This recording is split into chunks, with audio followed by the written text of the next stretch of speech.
Alors le cordon sanitaire médiatique, c'est un mécanisme qui a été adopté il y a déjà plus de 30 ans, uniquement en Belgique francophone, qui est quand même une exception européenne, mais même mondiale.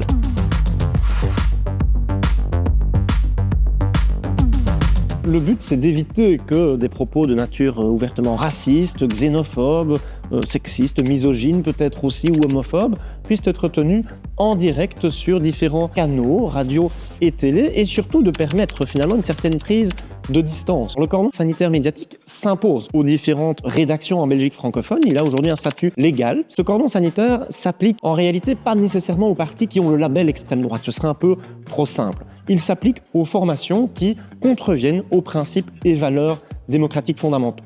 Évidemment, l'extrême droite en fait partie, puisque de facto, ce n'est pas qu'une formation plus à droite qu'une autre, un parti d'extrême droite, c'est une formation qui, en plus, met la démocratie sous tension. Et donc, on a des moyens d'objectiver tout cela. Il y a une véritable étude juridique, notamment, qui doit être menée en amont.